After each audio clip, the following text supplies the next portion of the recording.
ആ മനുഷ്യൻ ഫ്രിഡ്ജിൽ നിന്ന് ഐസ് കട്ടകൾ കഴിക്കുകയായിരുന്നു. പെട്ടെന്ന് അയാളുടെ കണ്ണുകളിൽ നിന്ന് കണ്ണുനീർ വന്നു. പഴയ ബിസ്ക്കറ്റുകൾ ചുരണ്ടിയെടുത്ത് അതിൽ അല്പം കാവിയാർ ഇട്ട് കഴിച്ചു. അതായിരുന്നു ബാക്കിയുണ്ടായിരുന്ന ഭക്ഷണം. 3 ദിവസമായി അയാൾ ആ മാളികയിൽ കുടുങ്ങിക്കിടക്കുകയായിരുന്നു. ഒരു പ്രശസ്തമായ പെയിന്റിംഗ് മോഷ്ടിക്കാൻ വന്നതായിരുന്നു അയാൾ. പക്ഷേ പോകാൻ ശ്രമിക്കുന്നതിനിടയിൽ തെറ്റായ പാസ്വേഡ് നൽകി. സുരക്ഷാ സംവിധാനം പ്രവർത്തനക്ഷമമായി. എല്ലാ വാതിലുകളും പൂട്ടി. പങ്കാളിയുമായുള്ള ബന്ധം നഷ്ടപ്പെട്ടു. ഉത്കണ്ഠാകുലനായി. പ്രധാന വാതിൽ വിലകൂടിയ മരം കൊണ്ടാണ് നിർമ്മിച്ചതെന്ന് അയാൾ കണ്ടു. അയാൾ കത്തികൊണ്ട് അതിൽ അടിക്കാൻ തുടങ്ങി. അയാൾ ഒരു ദ്വാരം ഉണ്ടാക്കി. പക്ഷേ പിന്നിൽ ഒരു സ്റ്റീൽ പ്ലേറ്റ് ഉണ്ടായിരുന്നു. പിന്നെ വെള്ളം കണ്ടെത്താൻ അടുക്കളയിലേക്ക് പോയി. പക്ഷേ പ്രധാന വാൽവ് ഓഫായിരുന്നു. ഗ്യാസ് ഇല്ലായിരുന്നു. ഫ്രിഡ്ജിൽ കാലാവധി കഴിഞ്ഞ സുഗന്ധവ്യഞ്ജനങ്ങൾ മാത്രമേ ഉണ്ടായിരുന്നുള്ളൂ. അടുത്ത ദിവസം മേശപ്പുറത്തുള്ള പഴങ്ങൾ യഥാർത്ഥമല്ലെന്ന് അയാൾ കണ്ടെത്തി.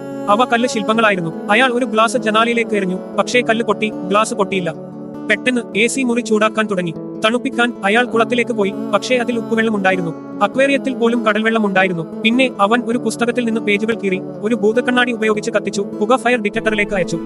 അവൻ പ്രതീക്ഷിച്ചതുപോലെ അത് വീടിനുള്ളിൽ മഴ പെയ്ച്ചു. അയാൾക്ക് കുടിവെള്ളം ലഭിച്ചു. പക്ഷേ എല്ലാ ഇലക്ട്രോണിക് ഉപകരണങ്ങളും നശിച്ചു. എന്നിട്ടും രക്ഷപ്പെടാൻ ആഗ്രഹിച്ച് അയാൾ ഫർണിച്ചറുകൾ വലിച്ചിഴച്ച് ഒരു താൽക്കാലിക ഗോവണി നിർമ്മിച്ചു. അയാൾ ഒരു മനോഹരമായ പാത്രം പൊട്ടിച്ച് അതിന്റെ കഷണങ്ങൾ ഉപയോഗിച്ച് കണ്ണുകൾ സംരക്ഷിക്കാൻ ശ്രമിച്ചു. പതുക്കെ അയാൾ മുകളിലേക്ക് കയറി മേൽക്കൂരയുടെ അറ്റം തകർക്കാൻ ശ്രമിച്ചു. പക്ഷേ അത് സിമന്റ് ചെയ്ത സ്ക്രൂകൾ കൊണ്ട് മുറുകെ പിടിച്ചു. അയാൾ മരം കൊണ്ട് ഉപകരണങ്ങൾ ഉണ്ടാക്കി. സ്ക്രൂകൾ ഓരോന്നായി തുറക്കാൻ തുടങ്ങി. ഒടുവിൽ എല്ലാ ബോർഡുകളും ഉപയോഗിച്ചു കഴിഞ്ഞപ്പോൾ അവൻ അവസാനത്തെ സ്ക്രൂ നീക്കം ചെയ്തു.